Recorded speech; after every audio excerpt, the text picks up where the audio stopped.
All right, today is July 18, 2018. This is the meeting of the Kubernetes CSI implementation group. As a reminder, this meeting is public and recorded and published on YouTube.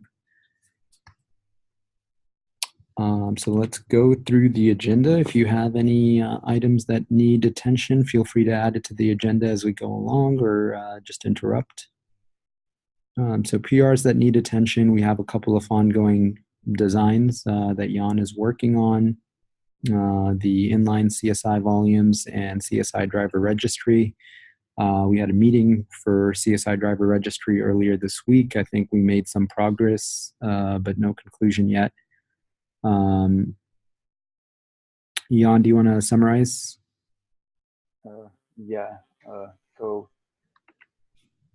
The only use cases we found out is the attachability flag. So this control doesn't create volume attachment, and the topology keys. Both can be solved in other ways using node status, but we're redundant on all nodes, and we want to keep it consistent. These are the only two use cases we found out we really need for the CSI registry. I will sum it up and create a proposal and send it for review and go to SIG architecture. I still have some doubts that this is necessary, this registry, because I found other ways how to live without them. Yeah. I just don't want the node object to get bigger and bigger. I think we're going to start hitting issues. I sent out an email today in the morning that the attach detach could be done by kubelet. So attach detach control always creates the volume attachment, and kubelet knows if the driver is attachable or not and can fulfill the attachment if the driver is not attachable. We would create API objects. The kubelet would basically fake the do the no-op? Yeah, it would fake the volume external attacher. That's an interesting idea. The only challenge with that is we're adding extra load on the API server by creating these objects that are not necessary. Exactly. That's the only downside I know about. Yeah. And then we also add a little bit more latency to the end-to-end time because we're creating an object, deleting an object, waiting for it, and all of that. Yes, definitely. It's not ideal. I still say let's go to SIG architecture and see if we can get away with this thing. If we can, let's do it. If we absolutely get humongous pushback that this is the worst idea in the world, then we can consider these hacks, basically. I think there's a natural. And the other use case with topology keys, we can easily add new CSI code to get the topology keys or have something. The provisioner can get the topology keys from the current node where it runs and use it as for whole cluster. And we can assume that the keys are the same in all clusters. Yeah. So the use cases are quite weak to me. Yeah. If I was SIG architecture, then I would refuse it. You need to not tell them. No, I mean, I think the biggest or strongest argument is that the workarounds that you've suggested are basically just that. They're workarounds. They're not perfect solutions. They both have drawbacks. They're hacks, essentially, to try to work around what the true problem is. And the true problem is that we have no way to be able to express or to configure a volume plugin in the Kubernetes system. In the Kubernetes system today, we have first-class objects to represent and configure everything else in the system. But when it comes to a volume plugin, which is going to be our primary mechanism to be able to have, to be able to extend Kubernetes, we have no way to customize it. I think it makes sense to just have an object that allows you to customize how you use a volume plugin. We have a handful of cases today. They're going to expand to other cases in the future. Is there a similar object that represent other system like networking or something else that we could point to and say, hey, this is what we need? Yeah, that's a great idea. I don't know. Does anybody else know? There is ingress object, but that's something else probably. Yeah, that's probably closer to like a storage class than it is to a plugin. Well, even a storage class could be something similar to what because we want to express the presence of a plugin. Yeah. Though it's not something that's inside Kubernetes, but. Yeah, the difference between a storage class and this would be that you could have multiple storage classes per plugin, whereas this would be one per plugin.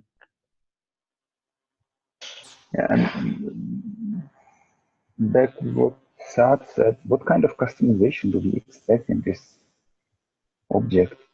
Because if I want to configure the driver, I will configure the parameters of the container. So the kind of configuration I'm thinking is the configuration of the interaction between Kubernetes and the plugin. So we want to be able to tell Kubernetes how to interact with this thing, that it's different from the default, it's different from the standard. Well, I mean, if we were to be given that object, it would solve several things, including, because right now a lot of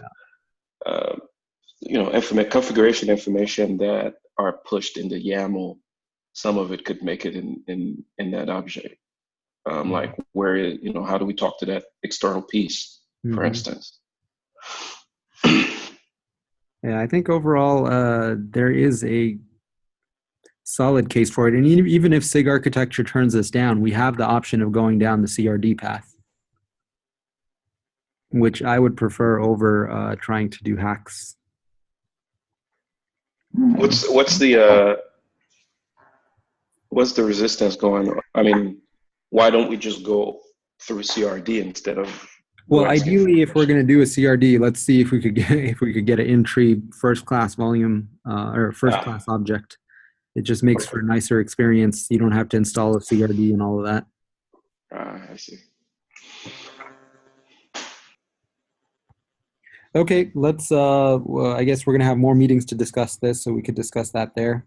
Bugs. So Shabeksha had this attacher timeout PR that she was working on, and then I think she mentioned that she no longer has time to invest in fixing this.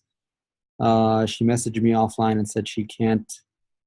So are we okay merging it as is, or does somebody want to pick it up and address the remaining feedback? I'm not going to merge it without test. Okay, and it looks like Luis may have volunteered. Is that true, Luis? Yeah, I did volunteer, and I just got back from vacation, but I will take care of that. Awesome. Thanks, Luis. Yep. And next up is the scaling issues that have been plaguing the external provisioner when someone tries to create 100 PVCs at once. There were a number of issues that we root caused and a number of PRs that were created by Matt Wong. Looks like they're open at the moment. Does anybody have the latest on these?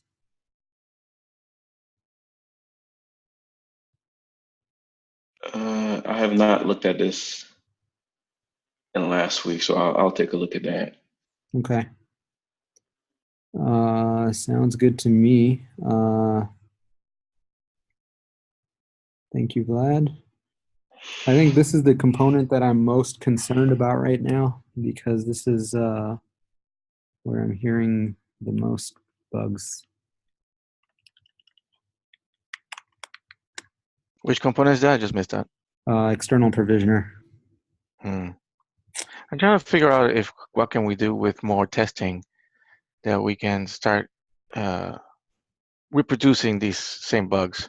Yeah, I think for that we'd need to do some sort of scale testing. Like I think he was doing 100 PVCs all at once and realized that when he did that, the external provisioner was doing all sorts of terrible things that caused it to slow down to something like creating 2 volumes in 30 minutes. So maybe we can have a small client. All it is a CSI client. We could have it. It'd have to be an end-to-end test because it's testing behavior on the Cube API server as well, throttling behavior. Okay, maybe we can do that with host path. Yeah, I imagine it would be an end-to-end test. I don't know if host path would be sufficient, possibly. Might be enough to simulate it, but yeah, worth thinking through. Definitely, let's add some tests around it once this is addressed. Actually, in parallel, if possible. Yeah. Next up is CSI volume source FS type incompatible with CSI spec. This is an issue opened by Michelle, and it has since been closed. I think this was the one that was, yeah, there was a bunch of cherry picks for us, so we'll go ahead and mark that as green.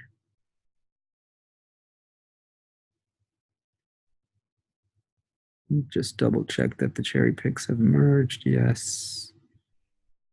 And yes, cool. The next one is CSI incorrectly sets FS group for all volume types. This was a new issue that Michelle opened yesterday. So it turns out that we set the FS group regardless of whether it's read-write or read-write read-only. Oh, this is new. Oh yeah. So if anyone wants to pick this up, I think it should be fairly easy to fix. It's just a matter of making sure we look at the access mode before we apply FS group. So only apply FS group if the access mode is our read-write, not read-only. Yeah, I'll take that. I'll pick that up. Cool. I think the bug is about something else. If I have read-write many, then you should not use FS group because the volume is shared by many pods, and if you set the ownership to yourself, then the other pods will lose the access. You're right. Because that's what NFS is. Yeah. So only apply it if it's read-write once, not for read-write many. Yeah. Okay. Maybe Vlad, sync up with Michelle before you actually implement it to understand it better than I do. Yeah. All right, cool. Thanks for volunteering.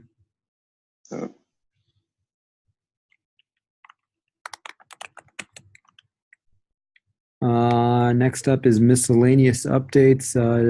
I think this was covered last time. I wasn't here, but is there anything more to add on this? Anybody you want to give a quick summary of what this is about?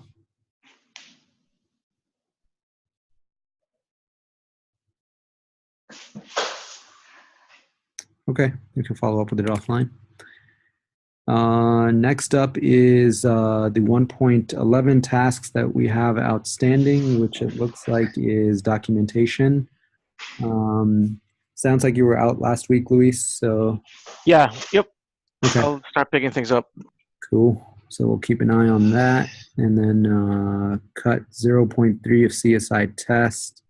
There were doing that right now. This is in progress? Absolutely, right now. Perfect. Should be done in a few minutes. Nice. And then I think, Travis, these PRs have merged, right? They have, yeah. Luis merged them last week. Sweet. Awesome. So I'll go ahead and mark those as green. And if you can, could you throw in the relevant PRs there for the record? Sure thing. And there was one of them in there that wasn't addressed, right? Do you remember which one it was? I think it was one of them had been, one of them had been done already or something. So okay. Because there's one PR that did 3 of them, but it was the only 3 remaining. Got it. Okay, so I'll just go ahead and mark all 4 as green. And when you're putting in the PRs, if you notice that something's off, feel free to change it back to orange and we'll track it later.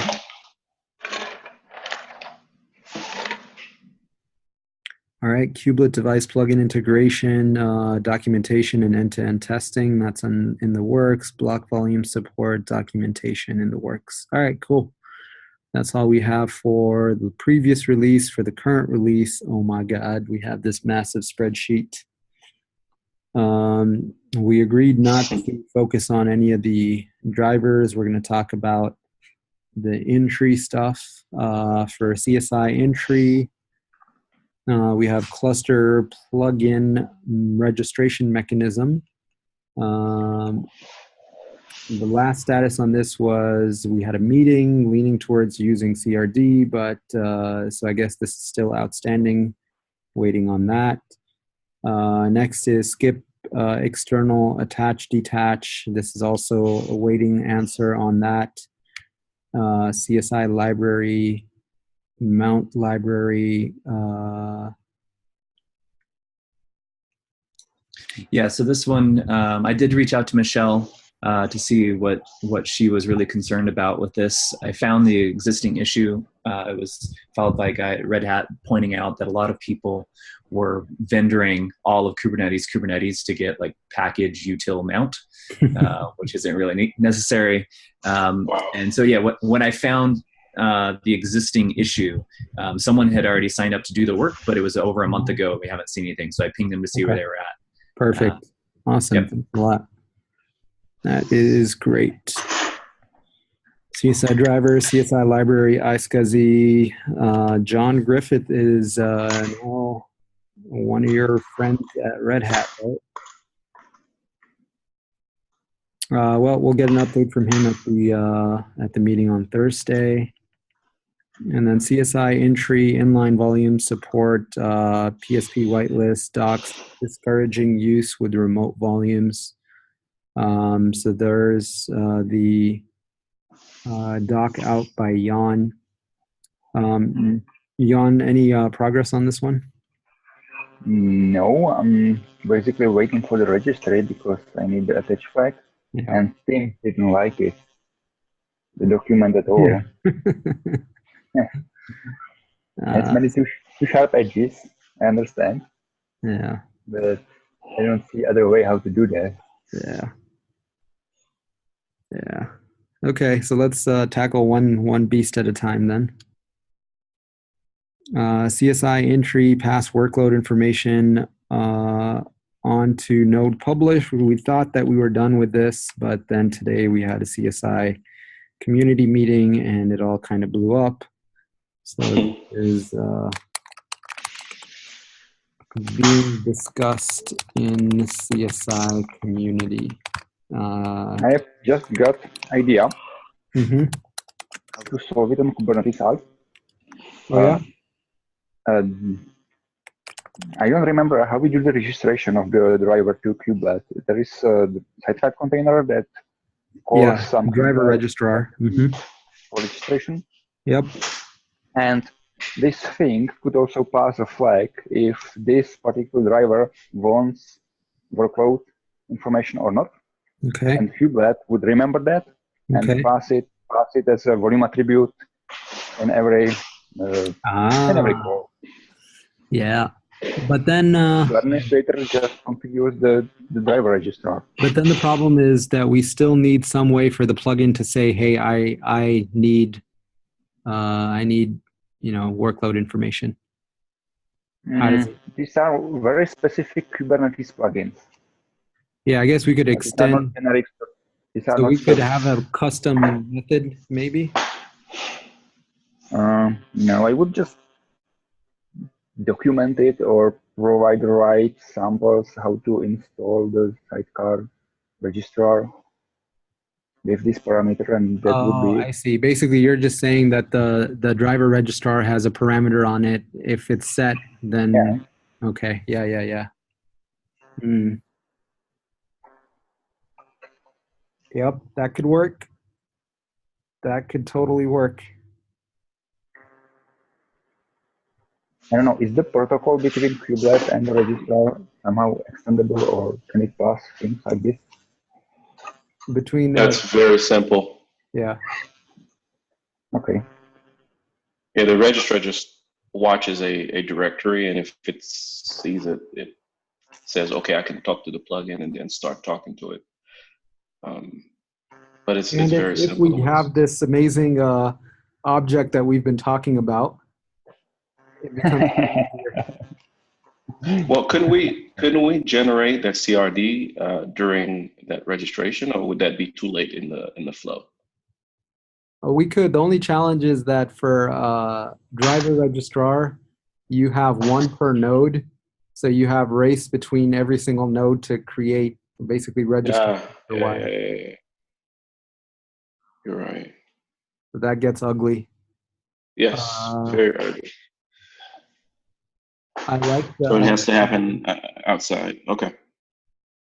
But this would require us to modify the registration protocol, right?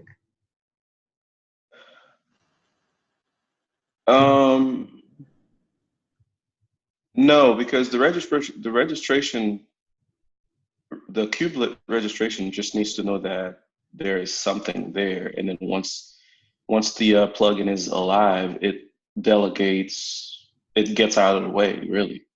Yeah, but so I guess what Jan was suggesting was that there's some bit of information in the driver registrar that gets sent back as part of the registration. Gets sent back to where? To the kubelet. Oh, from the kubelet to from the driver registrar to the kubelet. Right. So when the kubelet discovers this driver, it has this extra bit of information on it. Yeah, but the problem is, how would the registration mechanism know that extra bit of information? Because right now, again, the only thing it does is look at a directory and actually there is was it get plugin info? I think it's the first call it does. I don't remember exactly. But yeah, it might be somewhere we can inject something in there, but I'm not entirely sure. Yeah, but that gets ugly because now we start passing like weird custom parameters for CSI through this registration mechanism. Yep. Wasn't there a plan to reuse the GPU registration? Like the kubelet has a socket, its own well-known unique socket, and the registration is done by core, gRPC code in this socket, not by placing random files on file system. Oh yeah, it is done by gRPC, but the very first thing it does is to place a socket file somewhere so it can be discovered. So the internal CSI plugin system puts a socket file. That's okay. Yeah, and then after that, then it starts talking gRPC. But so kubelet just scans directory periodically and finds the CSI socket there. Mm-hmm. And it's directly CSI socket, it's not our socket. Yeah. I'll take a look. Because I can't remember exactly what the back and forth is. But definitely it may be possible to, anything we pass around, we would have to change either the plugin discovery mechanism or CSI, internal CSI, or the registrar. Yeah, we don't get any opaque parameters for free. Right. So if we're not modifying CSI with the current suggestion, I think we would have to modify the gRPC between registration. Yeah. Unless we make a proxy for kubelet, a sidecar proxy, which is we discussed, but we decided not to do it. Yeah, I think it probably would be easier to modify the registrar binary and have that but then in order for that information to make it all the way back to the internal CSI driver, we would have to also modify the kubelet registration driver, plugin driver, or a plugin registrar, I'm sorry. So we'd have to modify a couple places in order for that information to make it all the way back to CSI. Yeah. Mm.